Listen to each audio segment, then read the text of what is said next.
The sea may have looked like freedom, but for most pirates it was nothing short of floating hell stretched across endless waves. The legend of pirate life has been glazed with rum-soaked adventure, treasure maps marked with X's, and romantic tales of rebellion and camaraderie. But the reality was darker. Filth, fear, and unrelenting misery aboard creaking wooden coffins that barely stayed afloat. It wasn't just a hard life. It was a desperate one. A pirate ship wasn't built for comfort. It was designed purely for speed and violence. The decks were slick with seawater, blood, spilled grog, and the greasy remains of meals rotting under the punishing sun. The ship reeked of sweat, rot, and gunpowder. Cramped quarters meant hammocks strung shoulder to shoulder, swinging over barrels, cannons, or crates. The air was thick, oppressive with mildew and the stench of dozens of unwashed bodies packed like cargo. Privacy didn't exist. Sleep came in ragged snatches, interrupted by shouting, storms, arguments, or the sudden blast of cannon fire. Every waking moment was a jolt of uncertainty. If you made it this far, you're the real treasure. Hit like, subscribe, and tell me in the comments what time it is where you are and what you're drifting off to tonight. It's always wild to see where everyone's listening from. There were no doctors on board, just the ship's cook or a fellow pirate with a sharp knife and a bottle of rum. If you were injured in battle or in a fall, you either healed, got lucky, or died slowly. Wounds festered, infections spread, and gangrene took limbs. Amputations were done with whatever tools were available: a blade heated in fire, a rope for a tourniquet, and the hope that unconsciousness came fast. Disease was a constant specter. Scurvy turned gums black and made teeth fall out. Dysentery left men too weak to stand. Fevers burned through the crew, sometimes wiping out half the men before the ship ever reached land. And when the food ran low, as it often did, the crew chewed on rock-hard biscuits infested with weevils, or gnawed on rancid meat that barely resembled food. Authority was as fragile and dangerous as the seas themselves. Captains were elected, but leadership held only as long as the crew allowed it. Discipline was brutal. The wrong glance or muttered complaint could earn you lashes that tore skin from bone. Whispers of mutiny were constant, and betrayal simmered below the surface. Men were marooned for stepping out of line, left on empty spits of land with nothing but a bottle of water and a pistol to end it early. Others were tied to the mast and flogged until they passed out or begged for death. No laws, no mercy. And yet, somehow, they stayed. They signed up knowing the horrors, because for many of them, there were no other choices. Life on land meant debt, prison, slavery, or the gallows. The sea, with all its howling storms, hunger, and bloodshed, offered something the land never could: freedom. Ragged, dangerous, fleeting, but freedom. To live a short, brutal life on your own terms was better than dying chained or starving in the streets. For some, the misery was worth it. This is the real story of pirate life, not the kind found in storybooks, but the one that creaks in the wood, moans in the wind, and leaves salt and scars behind. It doesn't sparkle, it howls, it reeks, and it remembers everyone who never made it back to shore. At sunrise, the harsh truth of being a Roman gladiator came crashing down like the slamming of an iron cell door. This wasn't a dream of fame or glory. It was a life lived on a knife's edge, a brutal daily grind spent surviving in the shadow of death. Within the thick stone walls of the Ludus, the gladiator training school, the air hung heavy with the layered stench of sweat, old blood, worn leather, and the bitter iron scent of weapons dulled by overuse and violence. Training started before the sun crested the rooftops, long before the city stirred. The silence of early morning was shattered by barking orders, grunts of exertion, and the clatter of wooden practice swords slamming into shields and bodies. There were no gentle mornings here, no time for slow stretches or quiet reflection. You rose with the others, armored in sweat and fear, armed with a practice weapon, and marched to the training yard. Or you were punished.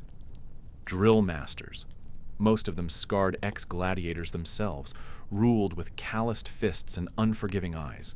They weren't mentors. They were enforcers of discipline, men who had survived the arena and returned to forge others through pain and repetition. Thrust, block, strike, dodge, again and again. The same motions until your muscles burned and your brain went numb. The coarse sand coated your skin, burned under the sun, and rubbed itself deep into your open wounds. Every cut stung, every bruise throbbed. Bones cracked more often than not. Falling down was dangerous. Staying down was worse. Fail to rise and you earned the lash or missed your next meal. Meals, when they came, were basic but filling. Gruel, beans, and if fortune smiled, a crust of bread or some aged cheese. Gladiators were fed better than the average Roman slave, but only because a well-fed man fought longer and bled slower. You weren't pampered. You were preserved, like an expensive animal bred for sport. At night, hunger often returned, gnawing and insistent as you tried to sleep on a straw-filled mattress shared with lice, surrounded by the groans and coughing of a dozen exhausted men packed into a damp stone chamber. Privacy didn't exist. Comfort was a memory. Your body ached in every joint. Your hands curled from strain, even in sleep. A few clung to dreams, freedom, fame, a final fight that earned them a wooden sword and release from the blood. Others had given up, convinced they wouldn't survive the week, let alone the month. And some had simply stopped feeling altogether, their minds hollowed by fear and repetition, their souls buried under scars and iron. To be a gladiator wasn't to live, it was to endure.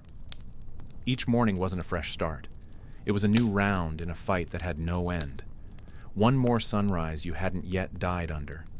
One more breath before the next man tried to end you. The food situation aboard a pirate ship wasn't just bad. It was a relentless, grinding misery that got worse with every passing day at sea. Romantic ideas of roasted meats, baskets of fresh fruit, or warm, crusty loaves of bread couldn't be further from reality. For the average pirate, meals were nothing more than an endurance test. Their daily sustenance was dominated by hardtack, a rock-solid biscuit made of flour and water, baked to last for months, but more suited to building a wall than satisfying hunger. It was so dense it could chip a molar, and almost always infested with weevils. These tiny insects would wriggle out as the biscuit was bitten into. Some pirates didn't care and simply chewed them with the rest, while others would shake out the bugs and pretend they weren't there. Either way, there was no real escape. Water, stored in wooden barrels sealed with pitch, quickly became another source of torment. The heat from the sun baked the barrels, and the stagnant liquid inside turned foul. After only a few weeks, it would become thick with algae and smell like rot. It wasn't uncommon to find larvae or slimy bits floating in what was once drinkable. If a pirate was fortunate, there might be barrels of beer or rum instead. Alcohol didn't spoil like water and could at least mask the stench and taste. But rum wasn't for celebration. It was for survival. Pirates drank heavily, not for fun, but to stay alive. The daily ration, known as the tot, became as important as any weapon on board. Yet even alcohol couldn't cover up the revolting flavor of salt pork, a meat cured in barrels of brine, meant to last weeks or even months. When the barrels were opened, what emerged was often gray, stringy, and slick with slime. The pork had to be soaked in water to become remotely edible, and even then it remained dry, tough, and full of gristle. More than once, pirates bit into a chunk only to find it wriggling with maggots. Fresh produce was fleeting, oranges, limes, apples, gone in the first week or two. Without these, pirates were easy prey for scurvy, a slow, agonizing disease caused by lack of vitamin C. Symptoms crept in: swollen gums, teeth falling out, bruises from minor bumps, open sores, and fatigue that left strong men lying helpless on the deck. An orange was more valuable than gold. A lemon could start a fight. On the rare occasion a pirate got their hands on citrus, it was hoarded, not shared. The ship's cook did what he could, often using a single pot to create stews or soups from whatever remained in the stores. Dried peas, old beans, scraps of salted meat, boiled until they blended into a grayish mush. No spices, no vegetables, just survival broth. With no refrigeration, anything fresh spoiled quickly, turning slimy or sprouting mold. Rotten meat was sometimes scraped clean, rinsed in seawater, and boiled anyway. You ate what was given or went hungry. Eating wasn't a pleasure. It was an act of necessity. Pirates didn't gather for meals. They grabbed whatever was handed out, ate on the deck, crouched in the dark using dirty fingers or blades. There were no napkins, no plates, no tables. Meals were eaten in the shadow of the mast, under the smell of bilge water, sweat, smoke, and filth. Food wasn't nourishment. It was a reminder of the endless ocean, the lack of land, and the hardship they'd signed up for. Even on a good day, a pirate's stomach rumbled with emptiness. On bad days, it revolted at the mere smell of what was offered. Men vomited over the side before finishing a meal. Others learned to chew fast and swallow faster. No one grew fat at sea. They grew lean, pale, and hollow-eyed. So when you imagine pirates with mugs of ale, laughter around tables, and overflowing platters of roasted meat, erase it. Their real banquet was moldy biscuits, wormy pork, and dirty water. Their real feast was a fight against hunger, sickness, and despair. Life aboard a pirate ship wasn't a party. It was survival, meal by miserable meal. A pirate ship didn't run on treasure maps and rum. It ran on muscle, sweat, blistered hands, and a constant undercurrent of unspoken fear. The daily grind aboard one of these vessels was punishing, a brutal rhythm of survival that began before the sun even thought about rising. At the crack of pre-dawn, the boatswain's whistle would scream through the humid, salty air, ripping the crew from whatever little sleep they'd clawed together on the hard, damp planks of the lower deck. There were no cozy bunks or privacy, just swinging hammocks if you were lucky, and the splintered floor if you weren't. Complaining wasn't an option. Complaining meant punishment, a fist to the mouth, the lash across your back, or worse, being left behind on some uncharted, godforsaken rock with nothing but your regrets. The day began with chores. Gritty, endless, back-breaking chores. Every man had a job, whether it was scrubbing the deck until it shone, patching up torn sails, checking every knot in the rigging, or laboring over the bilge pumps to stop the ship from turning into a coffin. These weren't optional tasks. A neglected ship meant death, swift and unforgiving, if a storm rolled in or if the hull was breached.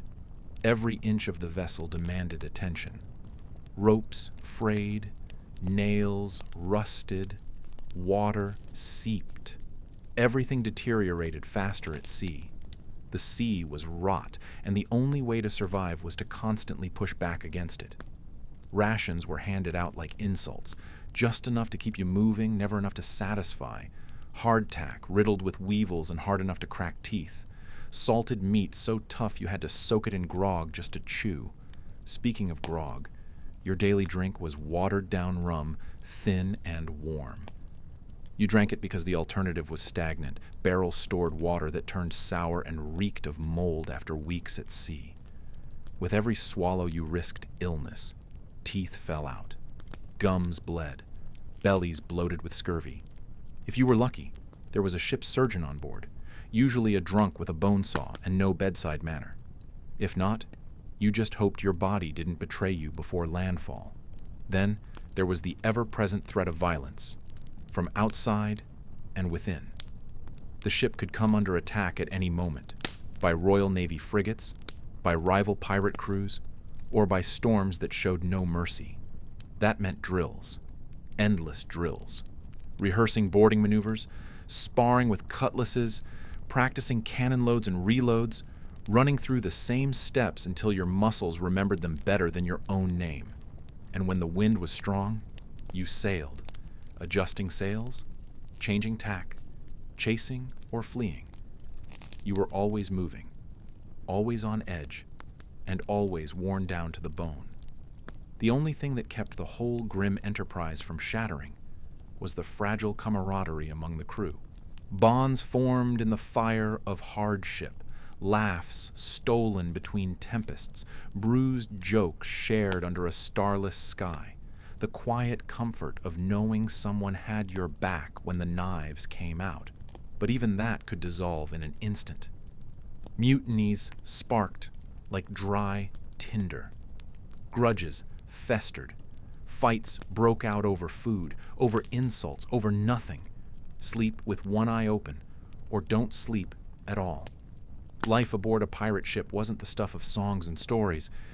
It was an unrelenting test of endurance, of will, of how long a man could last before he broke.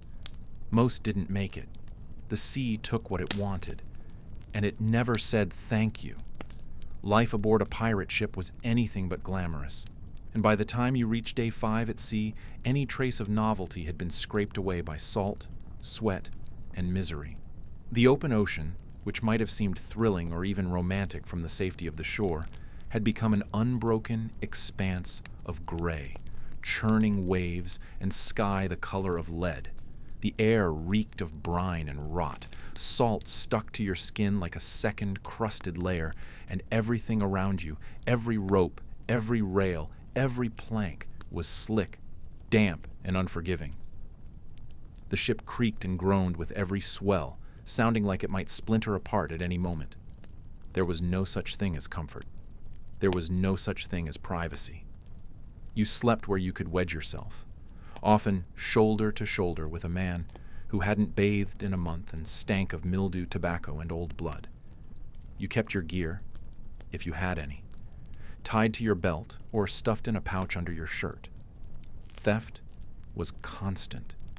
If someone wanted what you had, and they were strong enough to take it, they would.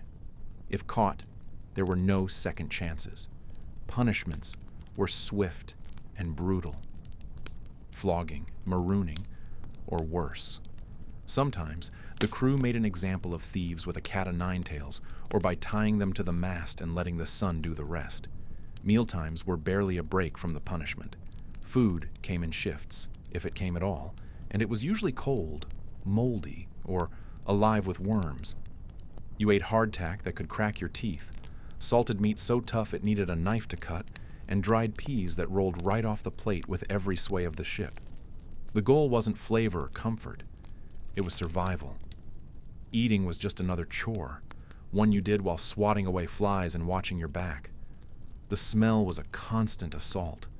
It was thick, inescapable, and foul, a mix of sweat, piss, vomit, stagnant bilge water, spoiled food, and the greasy smoke of pitch fires. The human stench blended with the animal, the chickens in crates, the rats in the hold, and the ever-present smell of rotting wood. Your nostrils never adjusted. You just got used to gagging less often. And still, somehow, the boredom managed to be worse. Time stretched into nothing.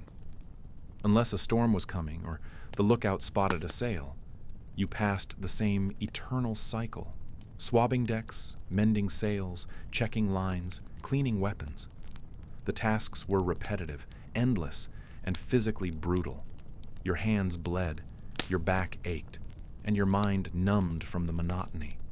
There were no books, no instruments, no games, unless you carved something yourself or gambled your last coin in a desperate bet with a man who'd gut you if he lost. Fights broke out, not over gold or glory, but over space, food, or nothing at all. Brawls were entertainment. Violence was currency. You might see a man take a blade for snoring too loud or standing where he shouldn't. Other men passed time whittling bone trinkets or scratching tally marks into the wood just to remember what day it was. Anything to stay sane. And through all of it, one thought loomed large and unrelenting. Death was always nearby. A rogue wave, a slipped rope, a musket ball in a raid, or just a knife in the dark. The sea didn't care about your plans or prayers. It took what it wanted. This wasn't an adventure. It wasn't palm trees, buried treasure, or parrots on shoulders. It was hardship stacked on filth, fear tangled with exhaustion, and a creeping certainty that if you died here, the ocean wouldn't even burp your name. This was not freedom. It was a floating prison with no walls and no mercy. Beneath the sun-blasted decks and the creaking of worn timber, there was one place every pirate knew too well: the hold. It was more than just a dark storage space.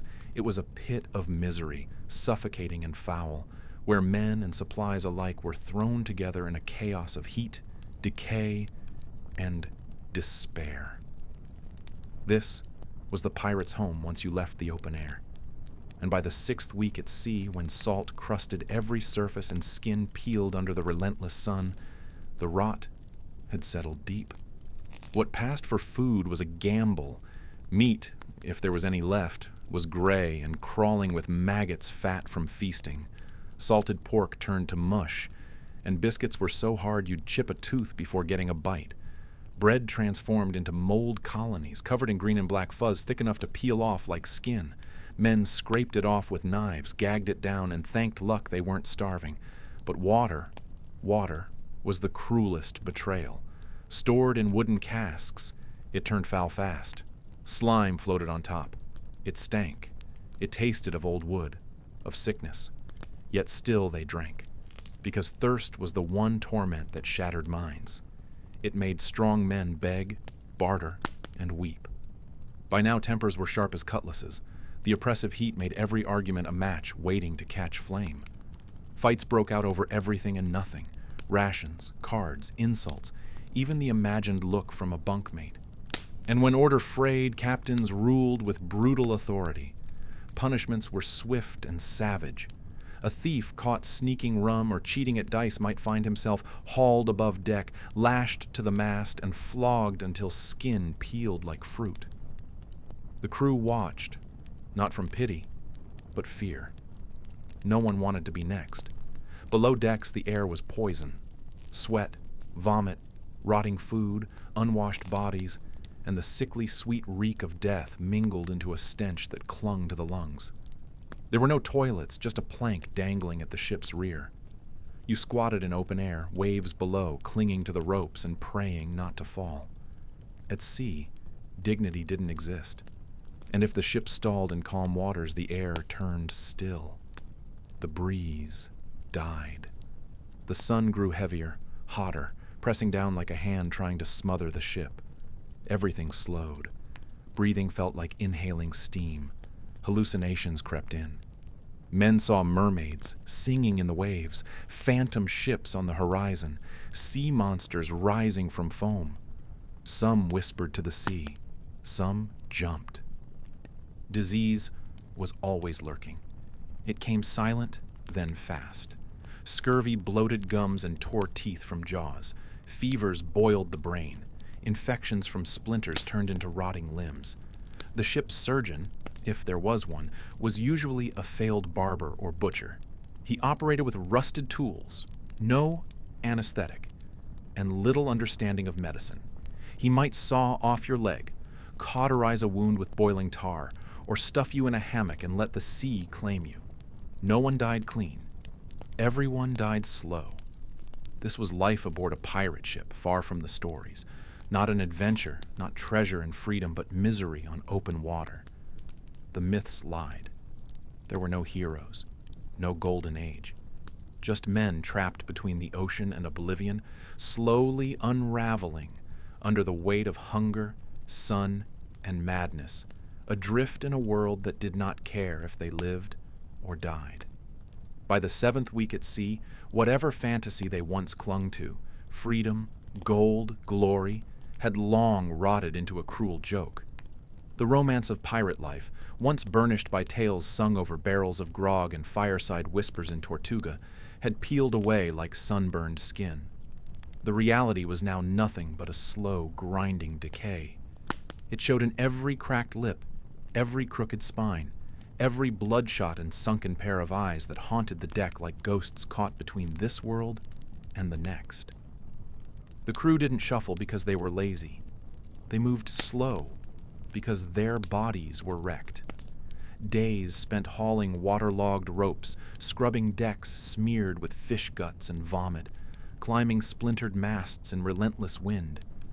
It wore a man down to the bone. Salt was everywhere. It crusted their beards, stung their eyes, carved lines into their weather-beaten skin. It turned their clothes stiff and their mouths dry no matter how much grog they drank. Even the hard tack they chewed with cracked teeth came saturated with salt and crawling with weevils. No one bothered to complain anymore. Complaining was for the greenhorns. You knocked out the bugs, chewed slow, swallowed hard. Some even came to crave the crunch. Rats infested every dark corner below deck. They darted across hammocks at night, nested in old sailcloth, and nibbled through the cargo. No one could agree whether they were pest or blessing, because when the stew pot was empty, rats meant meat. The food had turned from grim to grotesque. What started as salted beef turned slick and gray, its edges fuzzed with mold. The biscuits cracked like flint, tasted like sawdust, and scraped the throat raw. Sometimes someone found a rat roasted in the pan, and there'd be no complaints that night. Hunger taught you things. It taught you patience. It taught you to savor even the foulest bite.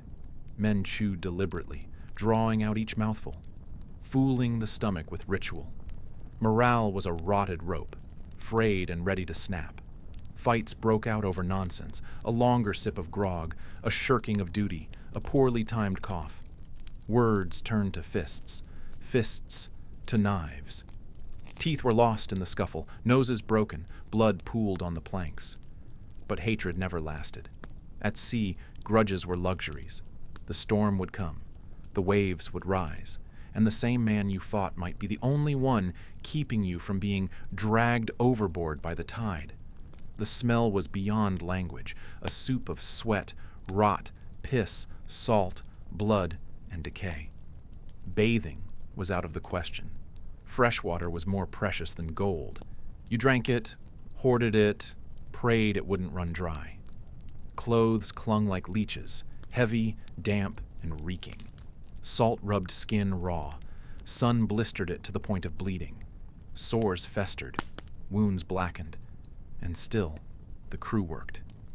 The ship's carpenter doubled as the surgeon, armed with a splintered bench, a rusty bone saw, and a bottle of rum for both the patient and himself. Limbs were lost. Screams became background noise. And always, there was the sea. Indifferent, vast, cruel. Some days it was still as death, the sails hanging limp, the sun hammering down like a punishment. The ship drifted like a coffin. Men fainted from thirst, tongues thick and useless. Other days the sea turned savage. Winds howled, waves slammed the deck with the force of hammers, lightning cracked the sky open. Ropes snapped, masts groaned and splintered, men vanished overboard, swallowed without ceremony. No one screamed their names. No one spoke of them again. Treasure? No one mentioned it anymore. They dreamed of land, any land, of soil beneath their feet, even if it meant chains. The sea had become a floating purgatory, a prison without bars, but with endless suffering. What began as the promise of freedom had become a nightmare soaked in brine and regret. This wasn't the life the shanties promised. This wasn't glory. This was rot, despair, blood, and salt. This was misery at sea. And they still had weeks to go. The day-to-day existence on a pirate ship wasn't all swashbuckling, roaring laughter, and shouting over treasure maps like the stories often suggest. By the time a pirate crew reached the 8th or 9th week at sea, especially in the dead calm of open waters, the already thin line between hardship and total misery had long since dissolved. What remained was a grim, suffocating reality that wore down even the most hardened of sailors. Food supplies were scraped from the bottom of the barrel, literally. The salted pork was more maggots than meat, crawling with larvae that squirmed out between the fibers. The hardtack, a kind of sailor's biscuit tough enough to break a tooth, had softened with damp, gone moldy, and sprouted weevils by the handful. But it wasn't thrown away. Nothing was. Pirates ate what was available, brushing off the bugs or crunching them whole. Hunger didn't allow for squeamishness. The crew chewed in silence, jaws grinding through insects and rot because the alternative was starvation. Water was an even crueler joke. Stored in wooden casks that leaked, warped, and festered in the sun, the drinking water had turned thick, green, and slimy. It reeked of mold, rot, and sometimes of death, of animals or insects that had crawled inside and never made it out. Some pirates, desperate to dull the taste and kill whatever floated in it, mixed it with their rum ration, if they were lucky enough to have any left. But most days the rum was long gone, either drunk in a burst of desperation, hoarded by officers, traded away at the last port, or lost in a storm that tossed everything not nailed down. Then came the boredom, a grinding, mind-numbing silence broken only by the slap of water against the hull or the creak of the rigging. Weeks could pass without sighting another ship, without hearing a bird or seeing a break in the clouds. No wind meant no movement, and no movement meant no purpose. With no enemy to chase and no port to raid, the crew turned inward, their minds unraveling. Arguments flared over card games, dice rolls, personal slights, or even the way someone looked at another. Tensions boiled over fast. Knife fights were common. Some ended with a quick patch-up by the ship's makeshift surgeon. Others ended with a corpse dumped overboard without ceremony and without questions. Hygiene was a fantasy. Lice infested every scalp and scratching became second nature. Clothes were never washed. Just worn until they decayed, fell apart, or were torn off in fights. Pirates urinated off the side when they could, or into buckets that sloshed below deck when the sea was too rough. They defecated wherever was possible. The stench was indescribable, a thick, choking fog of sweat, rot, salt, feces, vomit, and blood. Skin diseases spread fast. Wounds festered, blackened, and turned septic. Teeth loosened and dropped out. Gums swelled and bled. If anyone developed a fever, the crew simply watched and waited. No doctor, no medicine, just time and chance. If the fever broke, the man lived. If not, he was tossed overboard. And still, no one left. They couldn't. Life ashore meant certain arrest, or worse. Hanging, imprisonment, or betrayal. A pirate who tried to desert would be hunted, or they'd find themselves in a port city with no friends, no crew, no coin, and a bounty on their head. There was no freedom in walking away. So they stayed. They sailed. Not for glory or riches anymore, but because there was nowhere else to go. The sea was no longer a path to fortune. It was a sentence without a courtroom. The pirate life, once sold as untamed freedom, had become a drifting prison, a coffin that floated, a stinking tomb of wet wood and rotting flesh, crewed by men with nowhere else to go and nothing left to believe in. When pirates weren't fighting off tempests, starvation, disease, or hostile navies, they were fighting something even more insidious: boredom, paranoia, and the slow unraveling of sanity that came from being crammed aboard a floating coffin with dozens of desperate, volatile men. Life at sea was not just a gamble against the elements, it was a psychological crucible. And part 9 in this daily descent into chaos?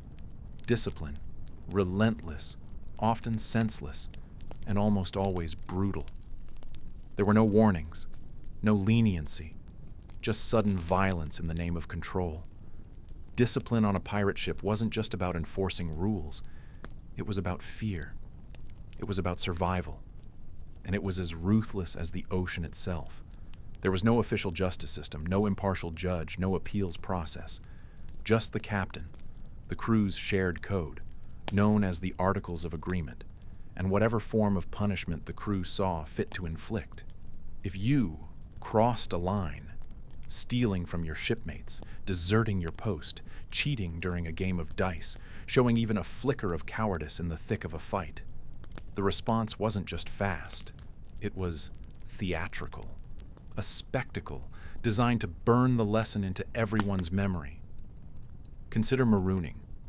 It wasn't some salty sailor's exaggeration. It was real, and it was terrifying.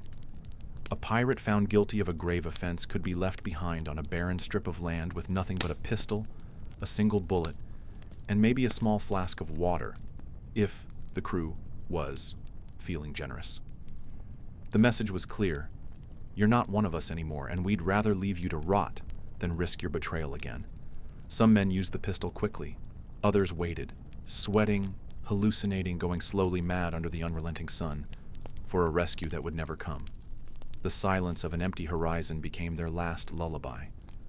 Then there was flogging.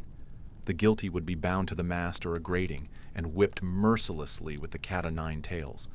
A whip composed of 9 thick, knotted cords designed specifically to tear flesh and muscle. Each strike opened new wounds, deep enough to expose bone if the punishment went on long enough. And it wasn't just the pain. The real danger came after. Infection. With no surgeons on board, only other pirates with dirty hands and a bottle of rum, many didn't heal. Some captains ordered salt or vinegar poured into the wounds. Some claimed it helped sterilize. Others did it just to hear the screaming. More horrifying still was keel hauling. This was a punishment meant to scar or kill a man outright. The condemned was tied to a rope, thrown overboard, and dragged the full length of the ship beneath its keel.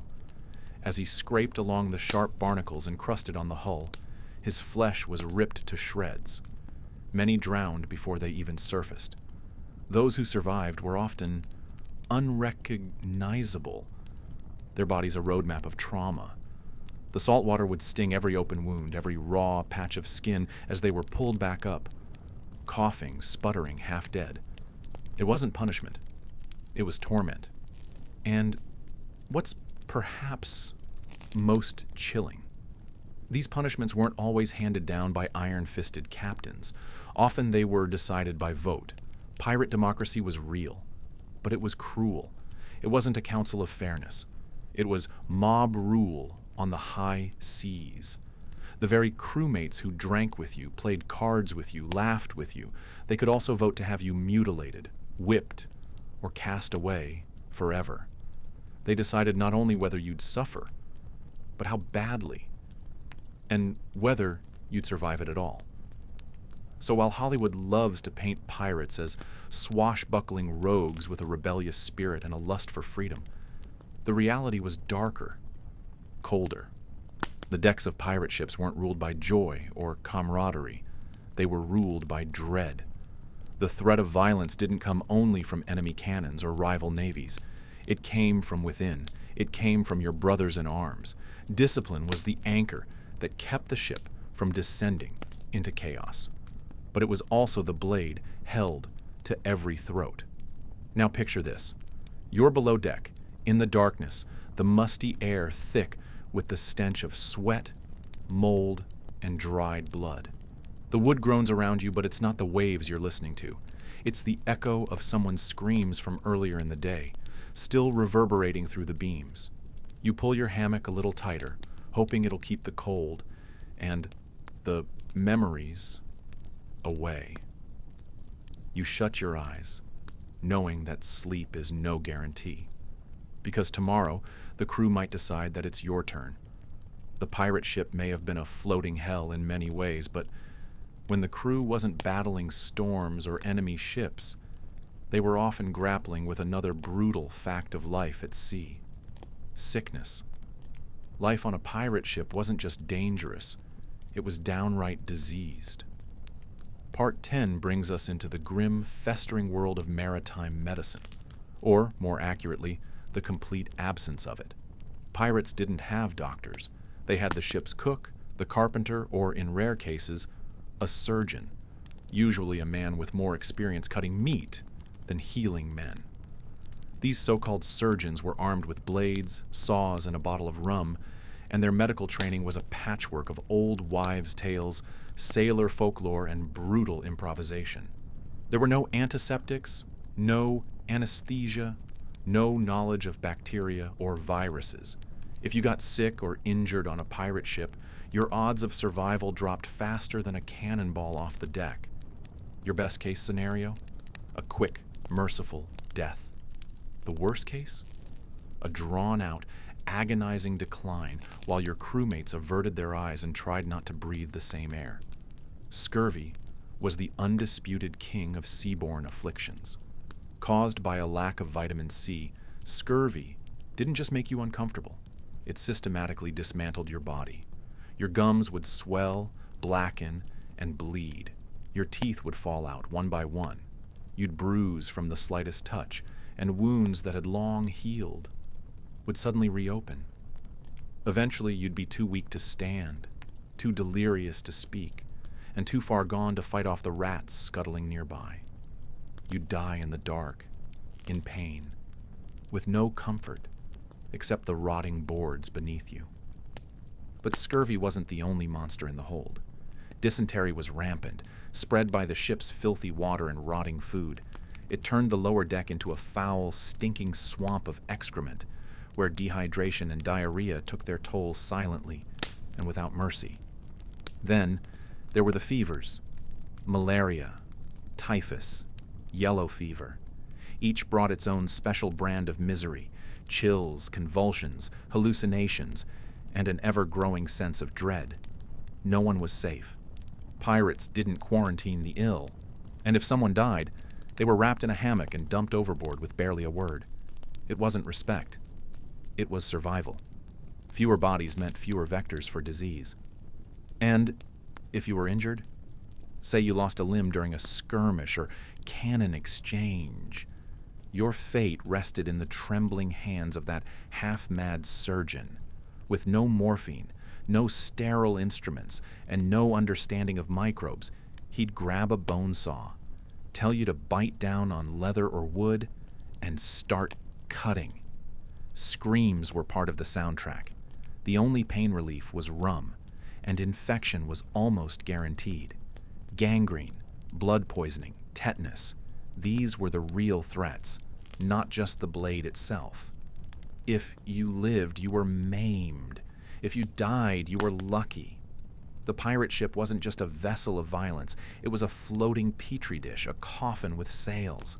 The stench of sweat, rot, human waste, and sickness was inescapable.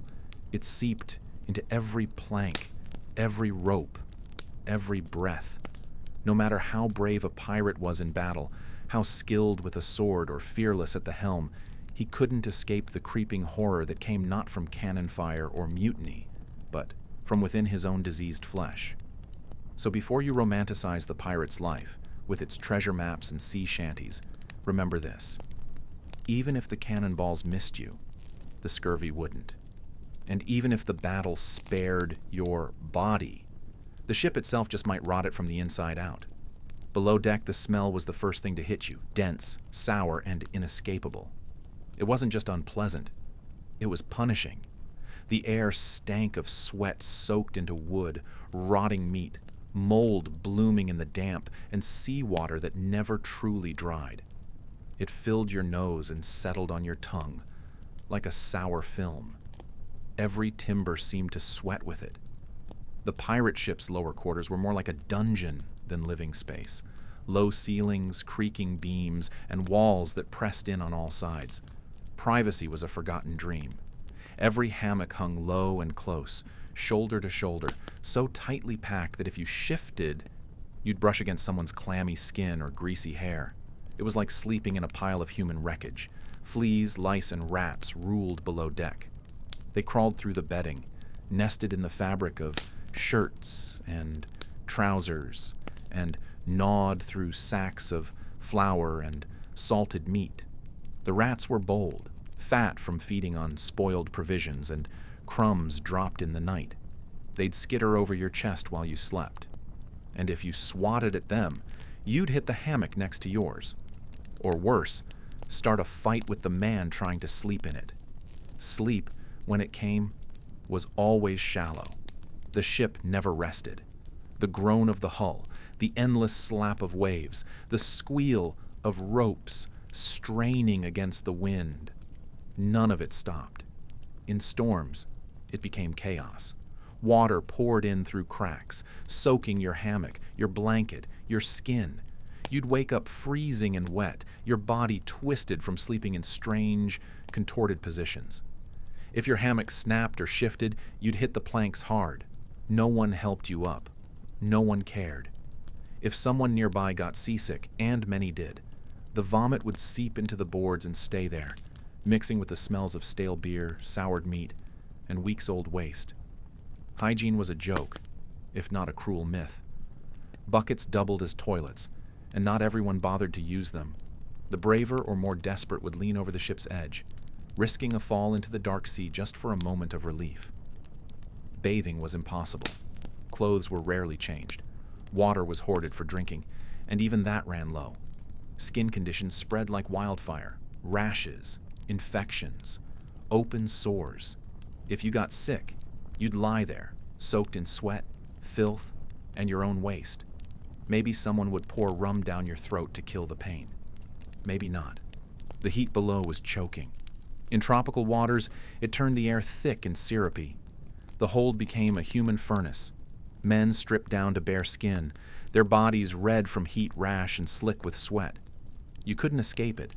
Not the heat, not the stench, not the press of bodies. In colder waters, it was the opposite kind of torture. The damp became icy. Blankets were few, and they were never dry. You'd shiver and curl up in whatever scraps you had, listening to your teeth clatter like bones. Still, this was home. For pirates, this was where you lived most of your life. Eating, sleeping, gambling, brawling. It all happened below deck. It was where you bragged about your past, cursed your fate, and waited. Waited for weather, for orders, for something to break the monotony. Life above might kill you fast. A cannonball, a blade, a storm. But life below, it killed you slow. It wore you down bit by bit, turning your skin raw and your spirit dull. Misery wasn't a moment on a pirate ship. It was the background hum of your existence. It was the wet wood under your feet, the foul air in your lungs, and the rot in your soul. On most pirate ships, food wasn't about satisfaction. It was about bare survival. Meals weren't something to look forward to. They were endured. After weeks or even months at sea, the crew would have long since run out of anything remotely fresh. What remained was a monotonous rotation of salt beef, dried peas, tough as nails, hard tack, and whatever the crew could catch or steal along the way. The hard tack, a flour and water cracker baked until it resembled stone, was so hard it could crack teeth. Most pirates had to soak it in liquid, usually water, beer, or rum, just to soften it enough to bite. Even then, it was often crawling with weevils. The men joked that the bugs were extra protein, but the truth was darker. There were no other options. You either ate it or you starved. Salted meat was no improvement. Beef or pork, heavily brined and stuffed into barrels, would rot in the heat and humidity of the ship's hold. By the time it reached the crew, it was often slimy, gray, and stank like low tide. Some pirates wouldn't touch it, while others forced it down, gagging between bites. It was common for the meat to cause illness. Entire groups of sailors could be found clutching their stomachs, vomiting over the rails, or writhing in their hammocks after a spoiled meal. Food poisoning was not an anomaly. It was part of life. Fresh water was another constant concern. Stored in wooden casks, it didn't stay fresh for long. Within a few days, it would take on a foul smell, grow green with algae, or develop a thick, mucousy film. To make it tolerable, pirates mixed it with alcohol, rum if they had it, sour beer if they didn't. This daily mix, called grog, became standard issue. It masked the taste of rotting water and numbed the tongue, making the hunger easier to bear. But it also kept the crew half drunk, increasing the risk of fights, missteps, and sloppy mistakes during dangerous maneuvers. When pirates struck gold, or cargo, they sometimes ate like kings. If they raided a merchant ship or looted a port, they might enjoy short-lived luxuries: salted fish, fresh fruits, nuts, wine, cheese, and even sugar or chocolate. These brief feasts were celebrated with loud toasts and drunken songs. But within days, the good food would run out, and the crew would return to their grim rations. Malnutrition always hovered close. Most pirates didn't understand nutrition, and diseases like scurvy thrived in their ignorance. With no vitamin C, gums swelled and bled, teeth loosened and fell, and sailors became weak, confused, and riddled with old, reopened wounds. They called it the sea plague. They feared it more than battle. Food theft was common. At night, hungry sailors would creep into the galley, trying to swipe a biscuit or bit of meat without waking the cook. The cook wasn't just a provider. He was a gatekeeper. He controlled the rations, decided who ate first and who went without. If he didn't like you, you got the worst scraps. If you angered him, you might find your share mysteriously spoiled. Some cooks were tyrants. Others were cunning, watching everything, locking up stores, even lacing food with laxatives to catch thieves. There was no dining ritual. Meals weren't shared with camaraderie or laughter. Pirates ate in silence, fast and wary. They had no plates, no utensils, just their fingers and whatever rag they could find to wipe them off. If there was a seat nearby, good. If not, you ate standing. The wind, the rain, the rolling deck, none of it stopped the meal. And once it was over, there was no cleanup, no conversation, no satisfaction. Just a lingering aftertaste of salt, mold, and rot. Food aboard a pirate ship wasn't nourishment. It was a reminder. Every bite reminded them of how far they were from land, from warmth, from anything resembling comfort. Hunger haunted them, and the only relief came not from eating, but from forgetting. That's why they drank, why they stole, and why they fought. Not for glory, but because misery never took a day off at sea. By now, the pirate ship has been your home for weeks, maybe even months, and whatever excitement you once felt has long since dissolved into salt and sweat. The deck constantly reeks of tar, old seawater, and the collective exhaustion of the crew. Your hands are cracked and calloused from rope burns, your back aches from hours of brutal labor, and the endless creaking of the ship haunts your sleep like a broken lullaby. You once imagined sailing as a daring, romantic escape. What you found instead was endless work, relentless discomfort, and a kind of fatigue that digs deep into your bones. Most of your waking hours are spent hauling heavy ropes, scrubbing the deck raw with sand and seawater, and trying desperately not to catch the attention of the bosun. He doesn't yell, he growls, a low, menacing sound that stops conversation cold and freezes you in place. He sees everything. You watched once as he tied a crewman to the mast for moving too slowly, flogging him in front of everyone without blinking. No one intervened. No one spoke.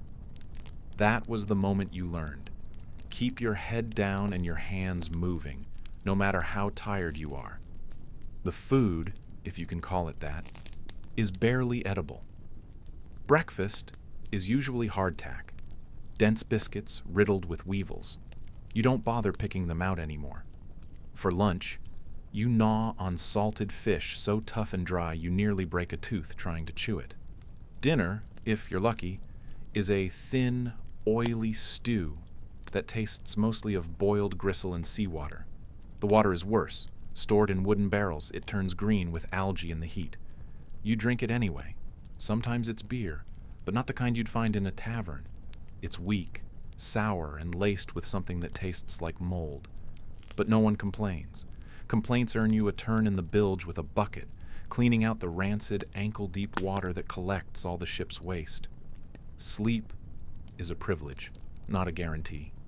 You grab it in slivers, wedged into a sagging, damp hammock that reeks of sweat and mildew. Every roll of the ship swings you like a pendulum, jarring you awake. Rats skitter across your body and gnaw through your satchel. You've killed a few in your sleep, just by rolling over. And if there's a storm outside, forget it. The thunder alone shakes you awake, and the crashing waves make sleep impossible. You lie there in the dark, hoping the hull doesn't crack and the sea doesn't take you in your sleep. Even when the sea is calm, the boredom claws at your mind. The days drag on with an unbearable sameness. Nothing but sky, salt, and horizon. You wait. Wait for wind, for orders, for some task that will break the monotony. That's when tempers snap. An insult muttered too loud, a card game gone wrong, or just one man's mood turns the deck into a battleground. Fists fly, sometimes knives. You learn quickly to stay alert, keep quiet, and sleep with a blade tucked under your blanket. This isn't adventure. It isn't glory or freedom or the open sea calling to your spirit. It's a grind. A damp, cold, soul-wearing grind. And somewhere between the floggings, the rot, the hunger, and the fear, it dawns on you. Life on a pirate ship isn't just hard. It's misery. Misery at sea, constant and cruel, as endless as the waves themselves. A pirate ship wasn't just a vessel of war. It was a world unto itself, a floating prison of chaos and hierarchy, bound together by desperation, greed, and salt water. Its codes were strict, its quarters cruel. Below deck, life festered in the dark belly of the ship. The stench hit first. Rotting wood soaked in seawater, human sweat ground into every surface, mildew climbing the walls, and the perpetual sourness of unwashed bodies. Privacy was non-existent. The space was a mess of slung hammocks and sprawled limbs, canvas slings hanging in damp rows barely a foot apart. When storms rolled in, those hammocks turned into swinging traps. Pirates awoke, drenched in ice-cold seawater or puke. Sometimes their own, more often someone else's. The light came from sputtering oil lanterns that clung to the ceilings like dying fireflies, filling the air with smoke that blackened the beams and choked the lungs. Days bled together in a blur of fatigue and muscle pain. Sleep came in stolen snatches, always shallow, always broken by shouted orders, barking officers, and the groaning of a hull straining under constant pressure. Morning meant nothing. There were no sunrises to greet, just the call to work. Movement was stiff and sore. Men groaned as they rolled out of their hammocks, joints swollen, muscles cramping from hours of unnatural stillness. Blistered feet slid into moldy boots, if they still had them. Others went barefoot, stepping carefully over rat droppings and splinters, sometimes crushing a fat rodent underfoot in the pitch dark. Rats thrived in the hold, fattened on spoiled food and crumbs from biscuit sacks crawling with weevils. Meals were barely edible, rock-hard hardtack that cracked teeth, a ladle of greasy salted pork stew, maybe a chunk of dried fruit if the ship had recently taken a prize. Grog, a mix of rum and water, was the only solace, burning away the filth in the mouth and numbing the misery for a few brief hours. Labor was unending. Men scraped barnacles from the hull while swinging in makeshift harnesses above crashing waves. They patched torn sails under blistering sun, sweating through threadbare shirts. Ropes had to be untangled, knots retied, planks patched, decks scrubbed until knuckles bled. In storms, they climbed swaying rigging slick with rain, clinging for life as the wind threatened to fling them into the ocean. When the winds died and the ship sat still under a breathless sky, a different kind of torment crept in. Hunger sharpened. Paranoia took root. Men stared at the horizon until their eyes burned, praying for a sail to appear. Without action, tempers flared. Arguments broke out over cards, over food, over space. Fists flew. Knives followed. Discipline was brutal. The quartermaster didn't waste time with warnings. Offenders were flogged, tied to the mast, or locked in pitch-dark holds to bake in the heat. Serious offenses, stealing from the crew, mutiny, cowardice, earned worse. Marooning, execution. The pirate code, harsh and absolute, was respected because it had to be. Without it, chaos would consume them all. As night fell, the lower deck transformed from a workplace into a sweat-soaked dungeon. The air was thick enough to chew, a mix of human exhale, grog fumes, and the slow decay of living bodies. Coughs rang out like clockwork. Moans drifted from the sick. Old wounds festered, fleas and lice crawled freely. Men whispered in the dark, some to gods, others to no one, muttering prayers not for gold or glory, but for dirt underfoot, for dry land, for anything but the endless, gnawing misery of life at sea. The food situation on a pirate ship wasn't just bad, it was a slow descent into misery. Pirates didn't set sail with crates of fresh produce or barrels of fine wine. They packed what wouldn't rot immediately. Salted beef, tough as leather, dried peas that took hours to soften, rock-hard biscuits called hardtack that could break a tooth, and casks of tepid, questionable water. After just a few days, the beef turned rancid. The biscuits grew mold or crawled with weevils, and the water turned thick, murky, and tasted like copper. A week at sea, and your gums throbbed, your stomach turned, and your teeth ached from gnawing on food that barely passed as edible. Illness didn't just follow the menu, it was baked into it. With no fresh fruits, vegetables, or clean water, scurvy swept through the crew with ruthless speed. Gums swelled and bled, teeth loosened and fell out, skin bruised without touch, and every joint ached like old age come early. Pirates knew the signs, and they dreaded them more than cannonballs or cutlasses. No citrus meant no cure, just a slow, humiliating unraveling. If there was a surgeon aboard, and often there wasn't, he might offer dried herbs, vinegar rinses, or amputation. Mostly men were left to rot in their hammocks, moaning between grog-soaked breaths. And the heat made everything worse. In tropical waters, meat soured fast, sometimes within hours. Barrels of pork would leak foul juices onto the deck below, coating the planks in a film of slime. The stench hung in the air, rot, brine, mildew, and sweat. Rats, thriving in the dark lower decks, gnawed through provisions like they owned the place.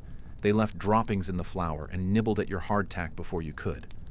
When the hunger got bad enough, men hunted the rats themselves, skinned them, roasted them over makeshift fires, and ate them in silence.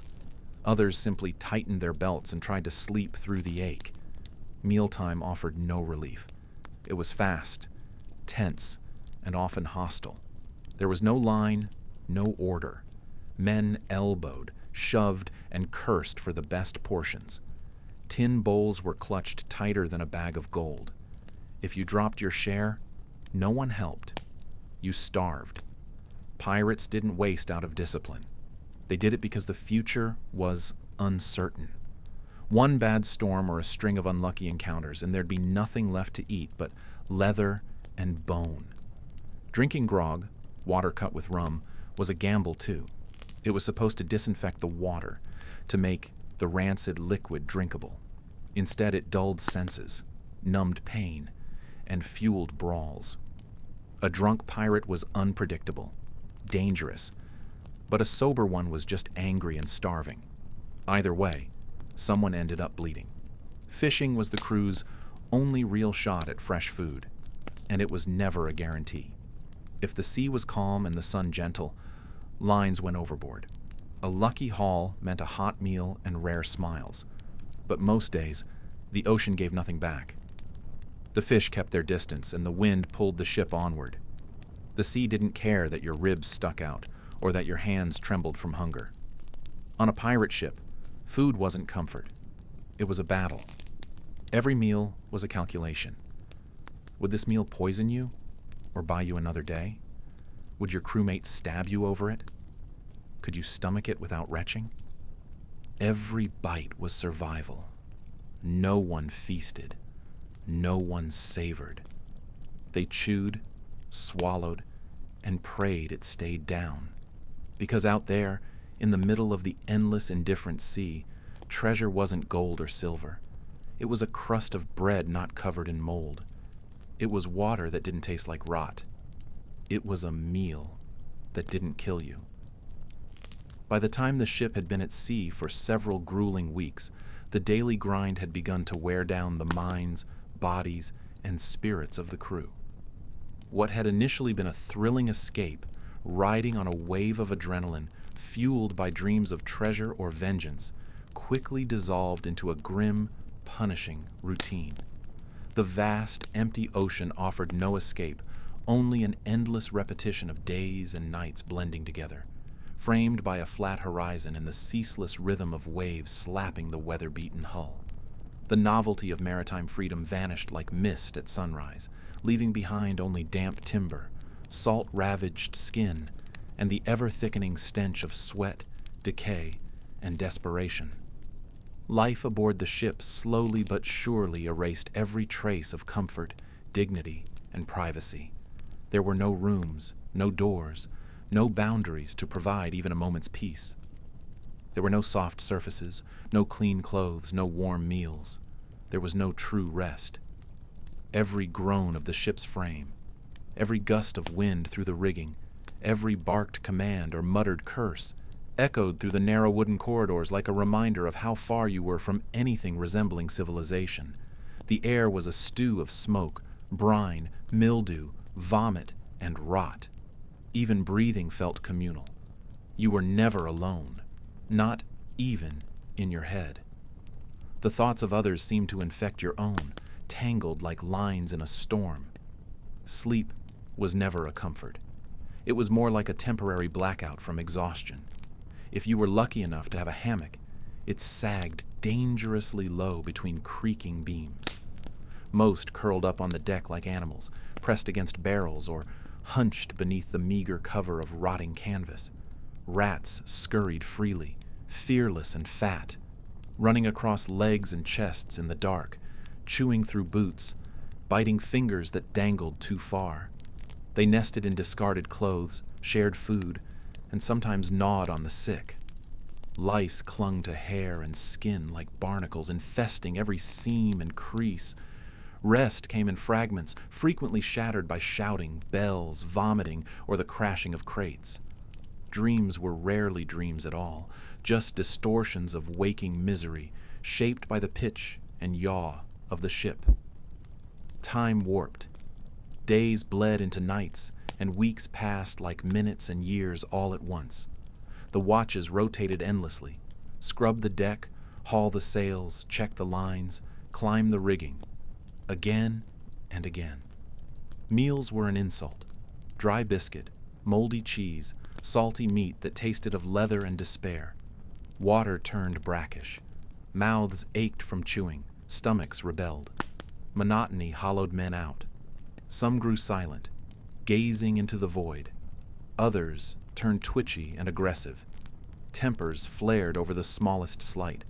A borrowed knife not returned, a cough too close, a look held too long.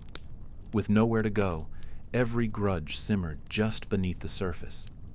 Violence, when it came partout, was sudden, savage, and sometimes deadly. There was no law except the captain's word, and justice came fast and cruel. A man caught stealing could be flogged until his back looked like shredded canvas. A deserter might be keel-hauled, dragged under the ship until his skin was scraped clean by barnacles. Gambling cheats lost fingers. Drunkards might be lashed to the mast in a storm, left to pray for mercy. Executions were rare, but always public. Punishment served not only to correct, but to warn. This is what happens when you forget where you are. Mercy was seen as weakness, and weakness invited chaos. And yet, they endured. Despite the filth, the terror, the constant discomfort, they stayed. Because what waited on land was often worse. There were no jobs, no land, no welcome. Many were runaways, escaped debtors, orphaned boys, or betrayed soldiers with no flag left to serve. Piracy wasn't just crime, it was necessity. It was a broken man's rebellion against a world that had broken him first. And always, there was hope. Thin, fragile, ridiculous hope. That the next merchant ship might carry gold. That a hidden cove might offer rum and silence. That one day they might vanish into a new life with pockets full and names forgotten. But deep down, they knew. They all knew. For every fantasy of Spanish silver, there were dozens of forgotten graves on nameless islands. For every tale of buried treasure, there were 100 rotting corpses left chained to reef and stone. Life aboard a pirate ship wasn't glory or freedom. It was hunger. It was fever. It was bleeding gums, infected wounds, and eyes burned blind from salt and sun. It was a slow, grinding descent. Not a life at all. Just a long, splintered death at sea, one wave at a time. The sea had no mercy for the sick. Aboard a pirate ship, illness didn't just spread. It engulfed. It crept through the creaking timbers like a ghost, slipping from hammock to hammock, from breath to breath. Once it took hold, there was no stopping it. A sneeze could spell doom. A cough could start a death tally. The ocean was vast, but there was nowhere to run. Scurvy was the most infamous and cruel. Caused by a lack of citrus and fresh produce, it didn't just kill, it humiliated. Gums blackened and bled. Teeth loosened and fell like spoiled cargo. Skin sagged, eyes sunken, limbs bloated with fluid. Pirates who had once scaled rigging with ease now groaned at every movement, curled in their hammocks, too weak to curse. If a lemon or an orange ever did appear, it was hoarded like gold, fought over more viciously than any chest of doubloons. There was no doctor aboard. Pirates didn't waste coin or space on formal medicine. At best, there was a surgeon's mate, maybe a retired Navy butcher or a deckhand who'd survived enough wounds to call himself experienced. Amputation was common. A cannonball could take your leg. A splinter the size of a dagger could rip through your side. Without anesthesia, a bottle of rum and something to bite down on were all that stood between a pirate and agony. If the wound didn't kill you, the infection likely would. Dirty tools, unwashed hands, and no knowledge of bacteria made the cure as dangerous as the injury. Beneath deck, the air was thick and sour. There were no beds, no comfort, just hammocks swinging in the dark, soaked with sweat, salt, blood, and filth. A sick pirate wasn't isolated or cared for. He was left to stew in the heat and stink, moaning in pain until he recovered, or went silent. And if he died, he was removed with little more care than spoiled meat. The crew couldn't afford sentiment. There were sails to trim, cannons to load, ships to chase. Life moved on, and the dead went overboard with barely a murmur. Contagious disease was feared more than battle. Bullets and blades could be dodged, but fever couldn't. Typhus, dysentery, and smallpox tore through crews like wildfire. One cough, and men started counting days. Pirates lived in filth. They rarely bathed, their clothes crusted with grime, their hands blackened with tar and rot. Rats were constant passengers, scuttling over faces in the night, chewing into rations, spreading disease like sparks in a powder keg. Barrels of water turned foul, food spoiled, and sometimes the crew had to choose between drinking brine or dying of thirst. But the worst part wasn't the sickness itself. It was the watching, the helpless waiting, seeing your crewmates, once loud and lewd, now shrunken and gasping. Some went mad with fever, speaking in tongues, clawing at invisible specters. Others simply wasted away, breath by shallow breath. Many begged for the sea before the sickness could finish them. Some jumped. Some were helped. Death on a pirate ship was not glorious. There was no battle cry, no dramatic last stand. It came in whispers, a gasp, a gurgle, the shuffle of feet as your body was hauled topside. If you were lucky, you'd get a rough goodbye before being tipped into the sea. If you were forgotten, you'd be tossed like garbage. Sickness wasn't an interruption to a pirate's life, it was a part of it, a shadow that clung to the mast as tightly as the sails. And when it came for you, you hoped for swiftness, for silence, and for the rare dignity of being remembered when your share of the plunder was finally counted. In the choking, relentless heat of the Caribbean sun, the deck of a pirate ship was no place for comfort, peace, or even a moment's idleness. From the moment dawn lit the canvas sails with its first rays to long after darkness swallowed the horizon, there was always something, anything, that needed doing. And there was never tolerance for delay. If your hands were blistered, if your back felt like it would snap in half, if the salt from the air stung open wounds across your knuckles or your shoulders throbbed with each breath, it didn't matter. A pirate's life left no room for grace, for complaint, or for pity. You either did the work or paid dearly for refusing. Among the worst duties on board, more punishing than scrubbing the decks raw on your knees or bailing out water during a raging storm, was being ordered to mend the sails. It wasn't just a chore. It was a test of nerve, endurance, and your willingness to risk your life in silence. Torn sails meant disaster. Without them, your ship was a floating coffin. No wind meant no speed. No speed meant you couldn't run from a Royal Navy ship on the hunt, couldn't chase down a fat merchant vessel weighed down with gold, or escape a reef line before the surf smashed you to pieces. So, when the sails were ripped by enemy fire or shredded in a sudden storm, there was no time to hesitate. Someone had to climb. That someone was you. There were no questions, no negotiations. You were ordered into the rigging without a second thought. It didn't matter if the ropes were slick with rain, stained with blood, or crawling with rot. It didn't matter if the wind screamed like a living thing. You climbed, and if you hesitated, if your boots paused on the deck or your eyes flicked upward too long, someone would shove you forward with a laugh. And if not that, you'd be labeled a coward. That was worse than any punch to the jaw or lash to the back. You ascended barefoot or in split-soled boots, your hands raw, clinging to lines that bit into your palms like teeth. Dozens of feet above the deck, the ship pitching beneath you with every roll of the sea, you hung suspended between the sky and the ocean. There, balanced on narrow yards and swaying lines, you worked, sewing thick, soaked canvas with waxed cord or coarse leather strips. The sails were stiff with tar and salt, heavy as stone, and each thrust of the needle tore skin from your fingertips. The cords burned against your hands. The sweat stung your eyes. The wind howled through the rigging, threatening to snatch you away at any moment. Drop a tool, a needle, a spool of thread, your knife, and that was your problem. No one would fetch it.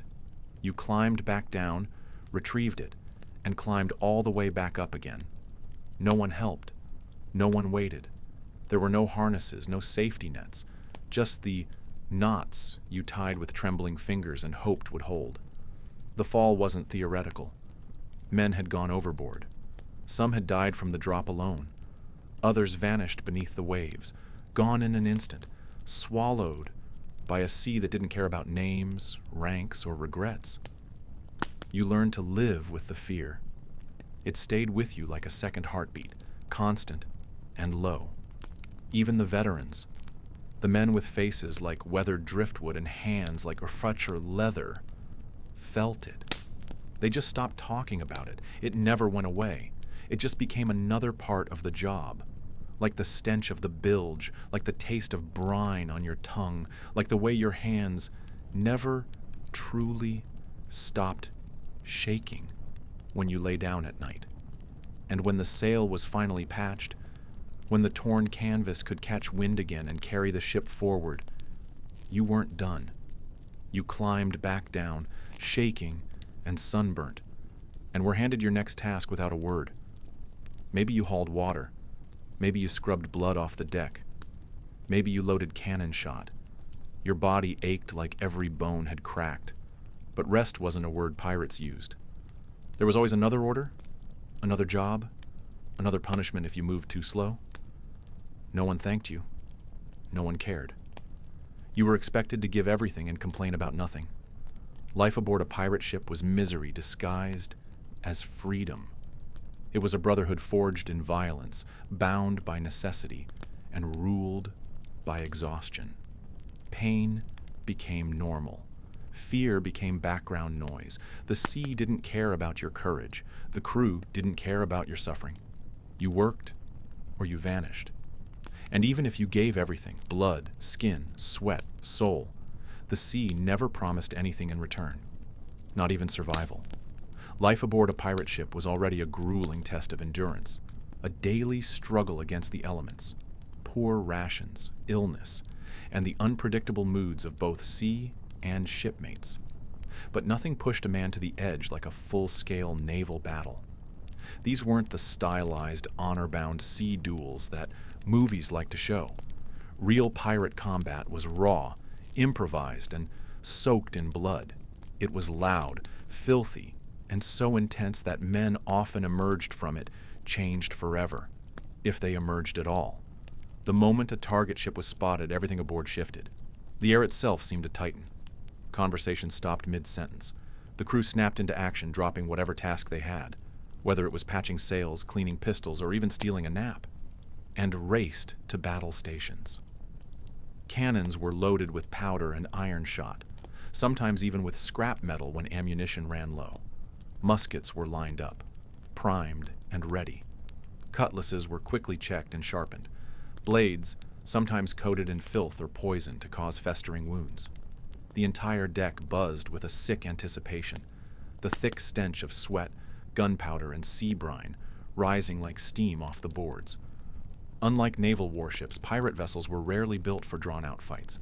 They were light, fast, often retrofitted merchant ships optimized for ambush rather than endurance. So when battle came, pirates relied on speed and shock.